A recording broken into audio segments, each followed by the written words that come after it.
కూటమి గెలిచింది కదా తాతయ్య, దాని గురించి మీ అభిప్రాయం చెప్పండి. కూటమి గెలిచిందంటే ప్రజా సేవకై గెలిచింది కూటమి. ప్రజలు సేవ చేయటానికి, ప్రజలకు మంచి నడవడిలో పెట్టడానికి గెలిచింది కూటమి. ఏంటి కూటమి అనే దానికి మామూలుగా ప్రపంచంలోనే మంచి పేరు గలది. ఒకప్పుడు ఎన్టీ రామారావు గారు ఈ పార్టీని తెచ్చాడు, తెలుగుదేశం అనే పార్టీని. అమోఘమైన మెజార్టీతో గెలిచాడు ఆయన. అప్పటి నుంచి ఇప్పటి వరకు కూడా ఆ పార్టీ అంటే ఎంతోమంది 100కి 90 మంది ఆ పార్టీ అంటే పడిసొస్తారు. ఎందుకంటే న్యాయంగా పరిపాలించే పార్టీ అది చెప్పాలంటే. ఈ మధ్యలో కొన్ని కొంకరొకడ పార్టీలు వచ్చేసి పడగొట్టేసేసి ఏదేదో చేసినాయి, కానీ మంచి చేసింది ఒక్కళ్ళు లేరు ఈ పార్టీ తప్ప. కూటమి అనేది అంటే ఎందుకు కలిసిందంటే ఈ యొక్క చంద్రబాబు నాయుడు తెలుగుదేశం పార్టీ బాగా చేస్తుందని చెప్పేసి కేంద్రం కలిసింది. దీంట్లో కలిసి కావాల్సిన సంక్షేమ పథకాలకి అన్నిటికీ అందించడానికి రెడీలో ఉంది కేంద్రం. వాటిని పెట్టి ప్రజలకి ఏమేమి కావాలో అవన్నీ చేయటానికి సిద్ధం చేస్తుంది తెలుగుదేశం పార్టీ. నారా లోకేష్ గారిని ఇదివరకు ఎలక్షన్స్కి ముందు పప్పు అని పిలిచేవాళ్ళు కదా, ఇప్పుడు నిప్పై కూర్చున్నారు కదా, దాని మీద మీ అభిప్రాయం? నెంబర్ 1 అసలు ఆయన గెలిచిన మెజార్టీ ఇంతకుముందు ఈ మంగళగిరిలో ఎవరు గెలవాల. నెంబర్ 1 మెజార్టీ తెచ్చుకున్నాడు. ఎందుకంటే ఆయన భార్య కూడా ఎంతో కృషి చేసింది. ఏంటి అంతా మనమంతా ఒక కుటుంబం, వేరు కాదు మనం అని చెప్పేసి అని అంటే ప్రజలంతా ఒకటే, మనమంతా ఒకటే, మేము ఎమ్మెల్యే ఎంపీ అని కాదు.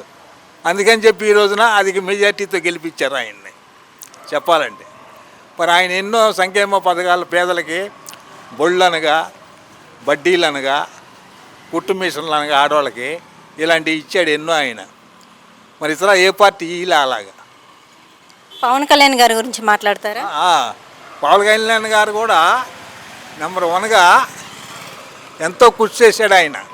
పార్టీని మనం ప్రజల్లోకి వెళ్ళి మంచి చేసి, మంచి పనులు చేసి, ప్రజల చేత మెప్పు పొంది, ప్రజల్ని ఒక సంక్షేమ పాలనగా అందించాలనే ఉద్దేశంతో పవన్ కళ్యాణ్ వచ్చాడు. ఈరోజున పవన్ కళ్యాణ్ అంటే కేంద్రం నరేంద్ర మోడీ వాటేసుకుంటున్నాడు. ఎందుకు వాటేసుకుంటున్నాడు? ఆయనలో అంత శక్తి ఉంది, అలాంటి మనసు గలవాడు, మంచి వ్యక్తి. అందుకని చెప్పేసి ఆయన ఎంతో కృషి చేశాడు. మనం ముందుకెళ్ళాలి, మన పార్టీ ముందుకెళ్ళాలి, ప్రజలకు మంచి చేయాలి.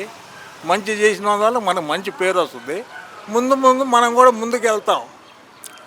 జగన్ గారు వైజాగ్లో ప్యాలెస్ కట్టారు కదా, ఆయన బాత్రూమ్ ఎంత ఖరీదని చెప్తున్నారు కదా, వైరల్ అవుతుంది కదా, దాని గురించి ఏం చెప్తాడు? బాత్రూమ్ ఎంత ఖరీదంటే ఆయన ఏదో ఊహగానాలు పోయాడు, కానీ ఆయన ఊహగానాలు ఏం ఫలించవు. అది ప్రజల సొమ్ము, అది ప్రజలది, కానీ ఆయనదేం కాదు చెప్పాలంటే. అది ప్రజలకు అప్పచెప్పాల్సిందే, ప్రజాప్రభుత్వానికి. ఆయన తీసుకోవడానికి ఏమీ లేదు. అప్పచెప్పి ఈ ప్రజలే, ఈ ప్రజాప్రభుత్వమే దాన్ని పర్యాటక శాఖగా తీసుకుని దాన్ని అక్కడ పర్యాటక వచ్చే వాళ్ళకి దాని అవసరానికి ఉపయోగించి దాని ఎంతో శాలరీ చేసుకుంటుంది. జగన్ గారు ఈవీఎం మిషన్ల గురించి చెప్పారు కదా, అది ఫ్రాడ్ జరిగింది అలానే, దాని గురించి మీరేమైనా చెప్తారా? జగన్ గారు చెప్పారు, కానీ అది తప్పుడు మాటలు. అది ఏం జరగల, ఫ్రాడ్ జరగలే, ఏం జరగల. కావాలని నిరికియాలని చేసాడే కానీ ఆయన అది జరగల అసలు. అది అందరికీ తెలిసిందే. ఒకటే కాదు, ఆయన అనేక రకాలుగా చంద్రబాబు గారిని ఇబ్బంది పెట్టాలని ఎన్నో చేశాడు కుతంత్రాలు, కానీ అవన్నీ తప్పు, అవన్నీ నిజం కావు. ఇప్పుడు ప్రజలందరికీ తెలిసిపోయింది ఆ విషయం కూడా అండి. మరి అలాంటివి ఎన్నో చేశాడు. మరి అందుకే ఆయన ఘోరంగా ఓడిపోయాడు ఈ రోజున.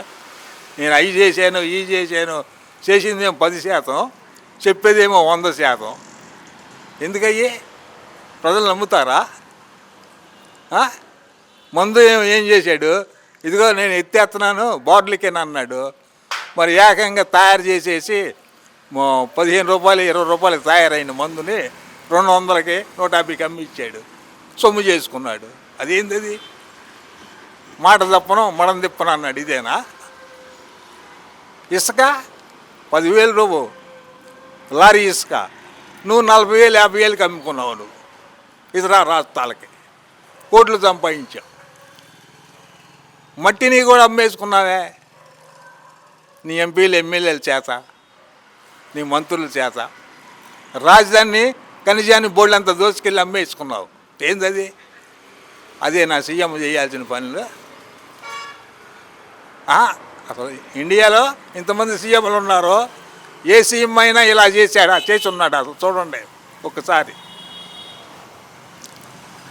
పవన్ కళ్యాణ్ ప్యాకేజీ తీసుకొని ఉన్నారని కదా, అది నిజమా అబద్ధం అంటారా? అది అబద్ధం, అది నిజం కాదు, అబద్ధం. అది ఉండే పుకార్లు పుడతా ఉంటాయి, అవన్నీ అబద్ధం అనుకోకూడదు.